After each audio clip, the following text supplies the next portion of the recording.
Other people are comfortable just leaving their kids, like no judgment either way. It's just like whatever is for you. And so both options are available through the retreats that I offer. Hi, I'm Kim Tolson and I'm the traveling therapist. It's my passion to teach therapists how to navigate online private practices and multiple income streams so they can travel the world. I'm a digital nomad with a virtual insurance-based private therapy practice and a multi-six-figure coaching business. I'm obsessed with entrepreneurship and developing tools that can help therapists live an adventurous lifestyle. In this podcast, I will discuss my journey as a digital nomad. I'll chat with other traveling therapists and help you navigate the complexities of running an online insurance-based practice. I'm so glad to have you with me on this journey.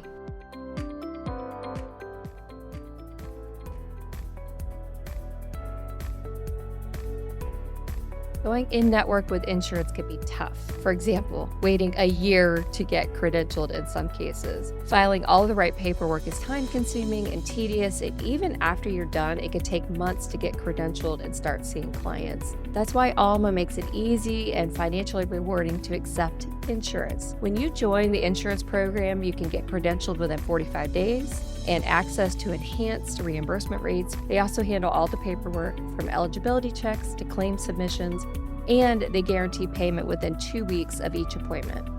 Once you've joined Alma's insurance program, you can see clients in your state of licensure regardless of where you're working from. This is particularly exciting for me as a traveling therapist, as I know it is probably for you too. You can literally be anywhere and still see your clients through Alma. Learn more about building a thriving private practice with Alma at helloalma.com/Kim.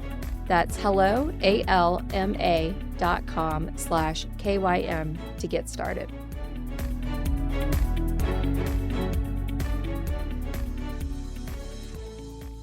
Hey everybody, welcome back to another episode of the Traveling Therapist Podcast. Really excited today to have Arilda Surridge here. I told her I was going to mess her name up, but I hope I pronounced it correctly. Arilda Surridge. I'm excited to have you here. You have a really unique perspective on the traveling therapist thing, so I want to talk about that. But I always start out with the question of, could you introduce yourself and tell us, how did you go from being a typical therapist to a traveling therapist? Sure. And I'll just correct my name. Okay, thank you. Arilda and Arilda. Yeah. Thank you. A licensed marriage and family therapist. I've been in the field since 2010 is when I did my first practicum, and I've just continued on from there. But how I became a traveling therapist, so that probably didn't start until 2000. Gosh, I can't even remember right now. I know that my kids were still, were a little bit older. They definitely were not babies. So I definitely did put a hold to my travels when they were newborns and infants. Mm-hmm. But I've always had a joy of traveling, of course. And before I would just take my typical, time off. I used to work at Community Mental Health, had 2 weeks off vacation per year. I don't remember how many, or maybe 3 weeks. I don't recall how many weeks they would give us, but I would just go and enjoy my time off, then come back to work. And then I started my private practice in 2016, and that's when I started getting into more of my own specialties. And so I specialized EMDR and working with couples. But then I moved to Washington 2020 when the pandemic hit, so I couldn't travel then. But once all of that was over, I was like, I need to diversify my work, right? And so I had to put travel on hold for a long time, especially because of the pandemic. And so I started just thinking of ways that I could incorporate that into my current practice. So my first thing that I did was couples retreats. So a lot of my couples that I was working with are like, hey, it's so nice that, you see us for couples therapy, but, it would be really cool if you could organize a couples retreat. So honestly, this idea came from my own clients. And I said, oh my God, that seems amazing. Of course. Let me see how that looks like. And so I just started doing the couples retreats. I've done actually most of them have been in Mexico. And so yes, and my kids and my family, my husband also travels with me when I do the couples retreats. And then, let me see, last year I went to Spain only with my kids. My husband couldn't go, unfortunately. And so we left to Spain for about 8 weeks over the summer. And then I didn't do any couples retreats, but I just continued seeing clients online from there, via telehealth. And then we came back sadly. And then I just done a few more couples retreats since summer in Mexico. And then next month I have another couples retreat in Mexico again. And the newest thing that I have incorporated into my practice is providing therapist destination retreats. And so we'll be having one in Panama in July. And then the next one is going to be in Mexico at the end of this year in December. So I'm excited about that. Wow, that's amazing. Oh my gosh. So there's so much to talk about. So how old are your kids now that you're traveling? They are ages 6 and 8. Okay. Oh my gosh. So y'all went to Spain last summer and you worked, I guess, and they hung out while you were working. Is that how that works? And then just went and explored Spain and did all that? Yeah, it was a really interesting adventure. First I was like, oh my gosh, how am I going to do this without my husband? Originally he was going to go, but things came up for him. And I said, well, I'm still going to Spain. And they're like, good for you. You're like, well, I'm going. I don't know what you're doing, but. Yeah, so, my husband very much understands how much I value travel. So he wasn't going to stop me. And he thought it would be a great experience for the kids as well. And they were out of school during that time. And so what I ended up doing is picking one place. So we weren't traveling weekend to weekend, right? So I did get an apartment and we stayed in Alicante, Spain.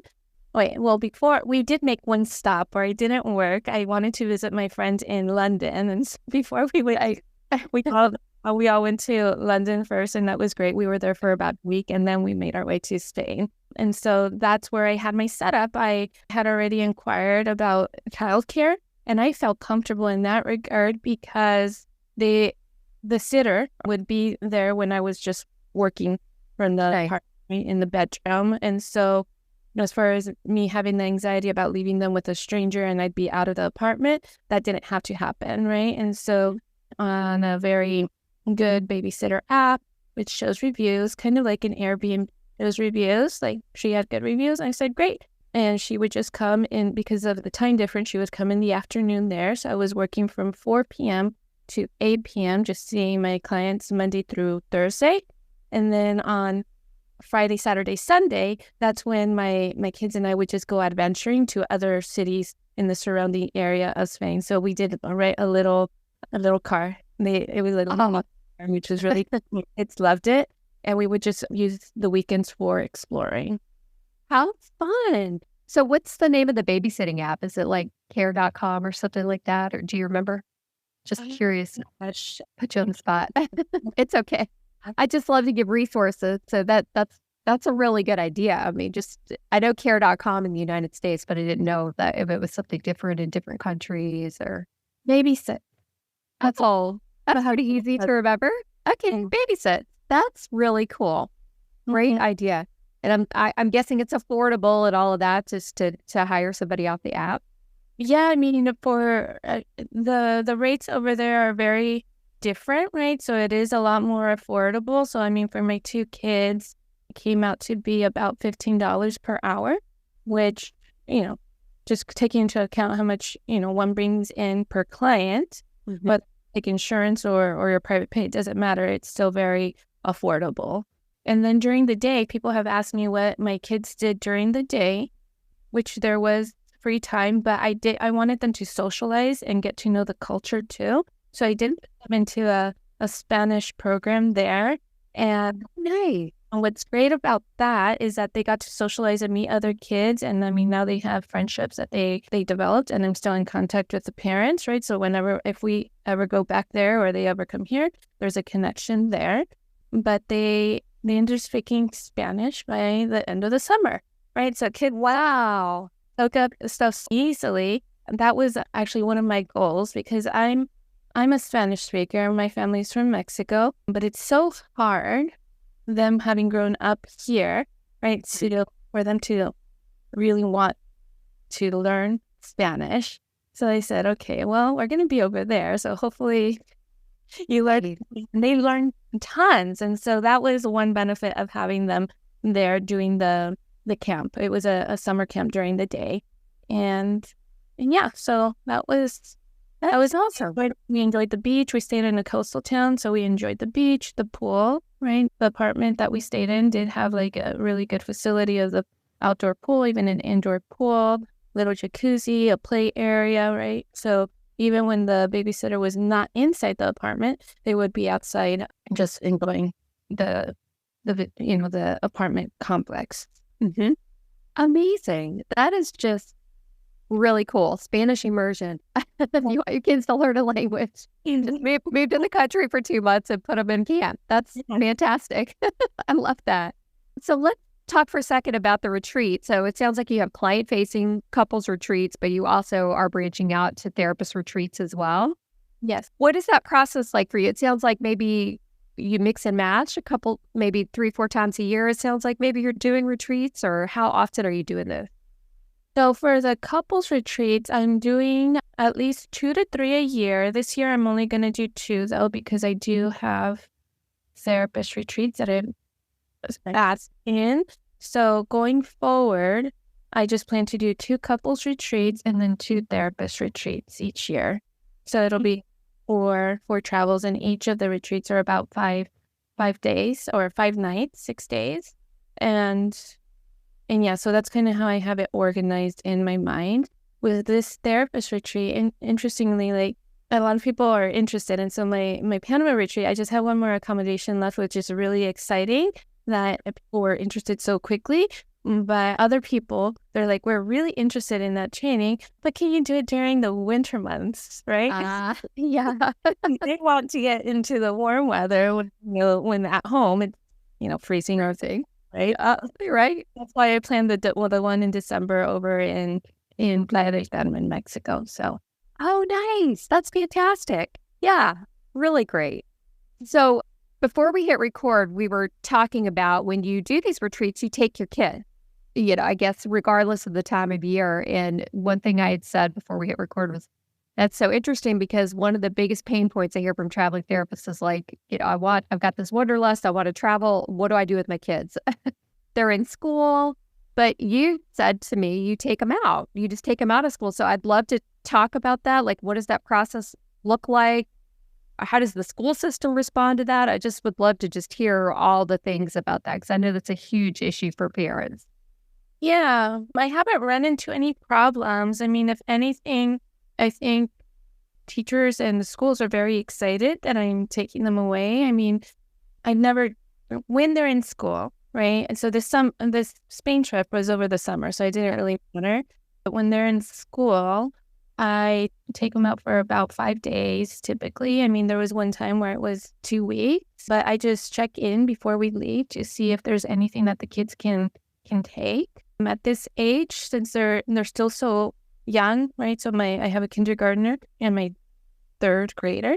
So there's not much homework, at least with the school district that we're at. They don't give homework, right? So if I ask like, what is it that they can do? They're like, just, learn about the culture and share the experiences when they get back, right? So been really friendly. There was one time that they did give my oldest, the 8-year-old, a packet of activities to do while she was away. But I mean, if anything, it was really easy because she did it. I mean, she was interested in completing it to take it back to school. So just letting the school know in advance. And I haven't gotten yelled at yet. So yeah, because I know I don't have kids. I know nothing. My sisters have sons that go to school. I mean, that's as far as I know how any of that works these days. But isn't there like absenteeism policies, like they can only miss a certain number of days, or is that outdated? Is that like an old sort of thing the school systems used to do? I honestly don't have a clue. I don't either. Honestly. Maybe I'm breaking some rule that you're like, Kim, now you've got me thinking. That's funny. They haven't put a hold onto it, but like I said, okay, it's cool. I mean, even before the therapist retreats, I started incorporating those. I only take them away like 3 times a year, and usually that was during May, or so one thing that's helpful to extend the trip, so, and then the kids also feel like they're taking time off and they haven't told me anything, is just doing it back to back with another break, like spring break or midwinter break. Oh, yeah. So sometimes we've done that as well. And the school is okay with like extending your vacations or starting your vacations a little bit earlier. But I don't think so at most are missing 3 weeks, maybe 4 weeks from school. More than that. Yeah. So how do you manage like the retreats and the kids being there? I don't know. Is that a situation where you get a babysitter again, or is that does your husband come along? Just I wonder about the logistics with that, because I have a couple of friends that do tons of retreats and they always talk about you have to be super present. There's all kinds of moving parts and there's just a lot to manage with those. So I just wonder, like having the kids there too, how is that for you? Like, what is the process? How do you manage all of that?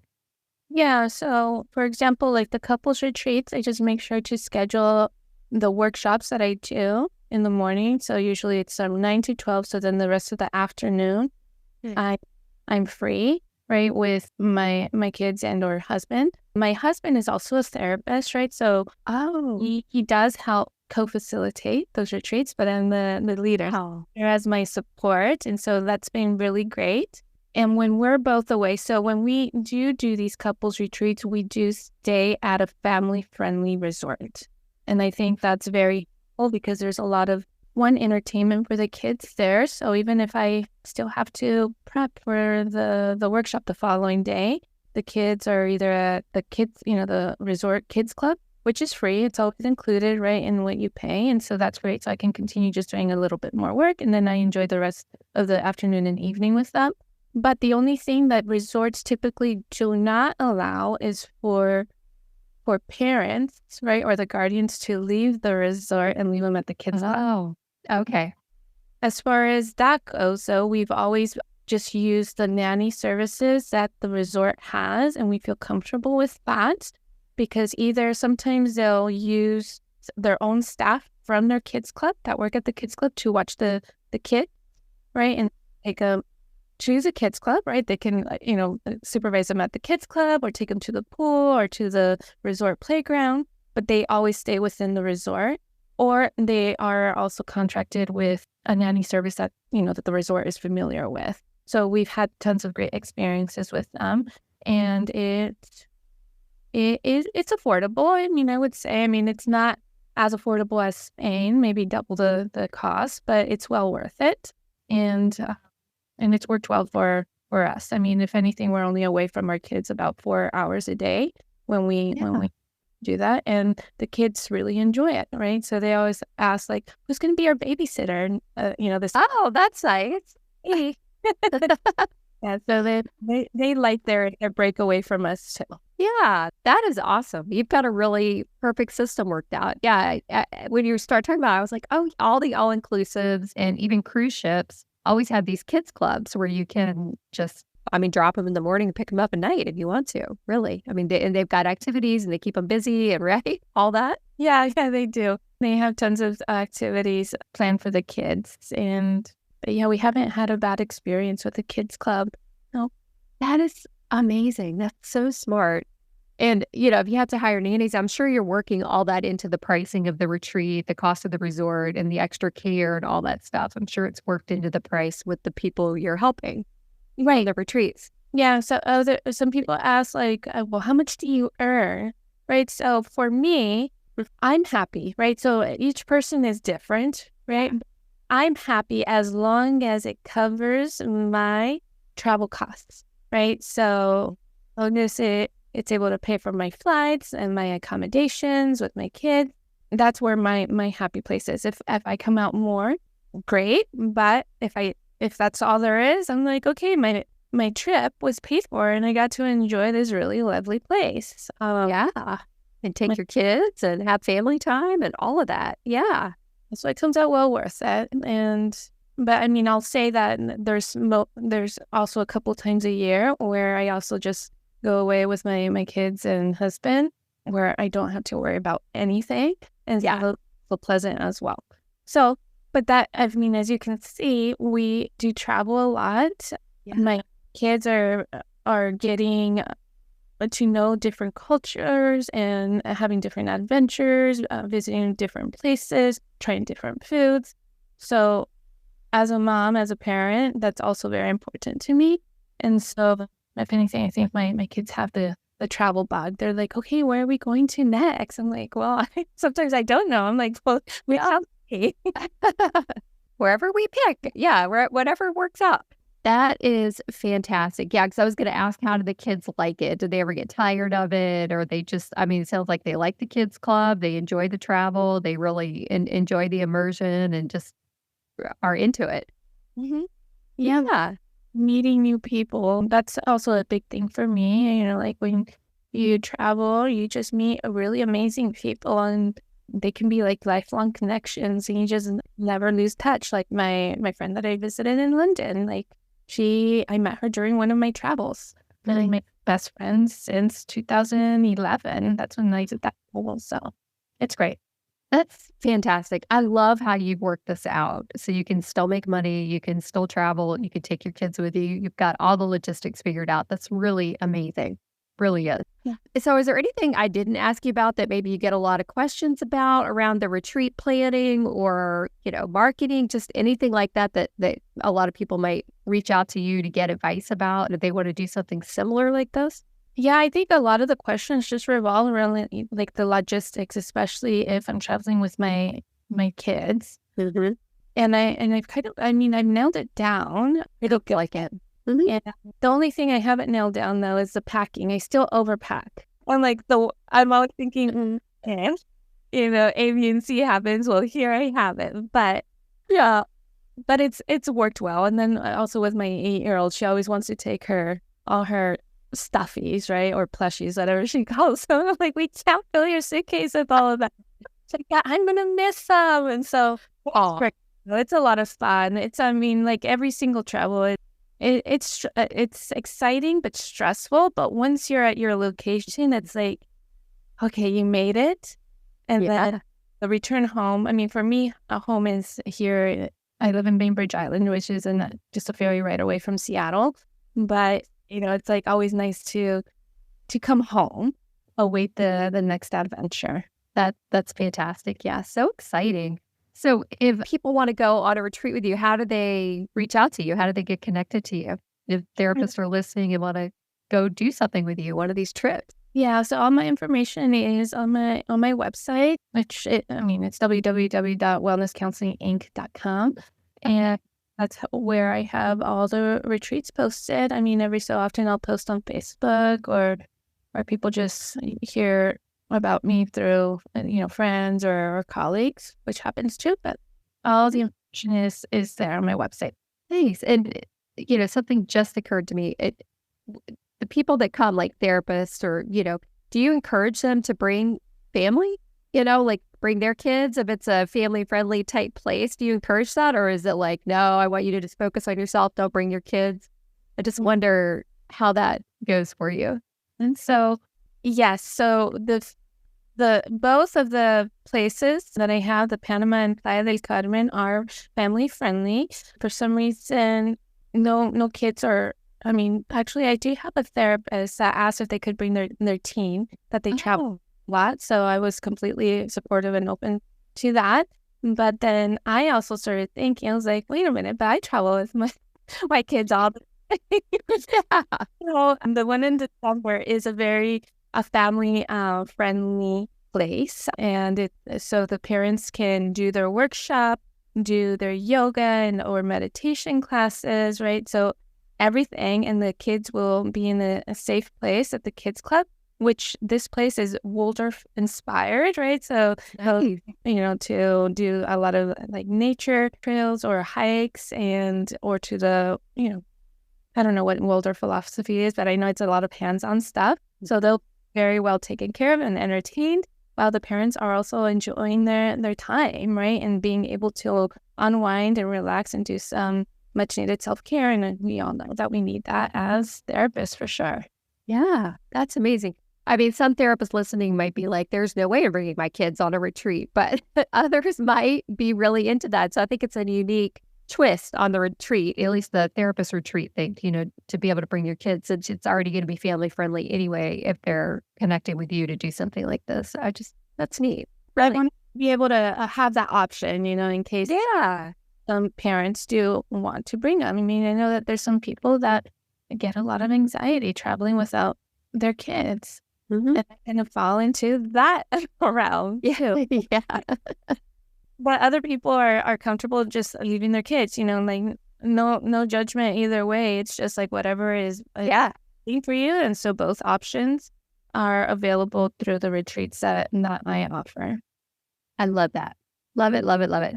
So anybody listening, I'm going to put the links down in the show notes so you can go click through if you want to check out one of her retreats, and even the couples retreats, I guess. Is it just your clients that come, or is it just you advertise it to all kinds of couples all over the place? All of this, a lot of actually, interestingly, I've had a lot of Canadian couples attend the retreats, but I guess it's not that interesting. If they're in the cold, they're like, yes, of course we're going to Mexico. Yeah, but I mean, I had couples from Arizona, California, Ulma, right? So I'm like, oh, this is cool. So I love that. That is cool. And the fact that you and your husband are therapists and you do it together, that is just awesome. I think that's really neat, really unique. Yeah. Yeah. Well, thank you so much for taking the time today. I really enjoyed having you as a guest. And anybody listening, check out the show notes and you can connect with her and go on a retreat. Mm-hmm. Sounds good, especially with all this cold weather right now. Thank you. Thank you. Thank you so much for listening to the Traveling Therapist podcast. For show notes, links, and downloads, head over to thetravelingtherapist.com, where you'll be able to learn more about my journey, the courses I've created for you, and other exciting resources to make your dreams become a reality. If you've enjoyed this episode, please share with your traveling therapist friends, subscribe to the podcast, and if you loved this episode, please leave a review.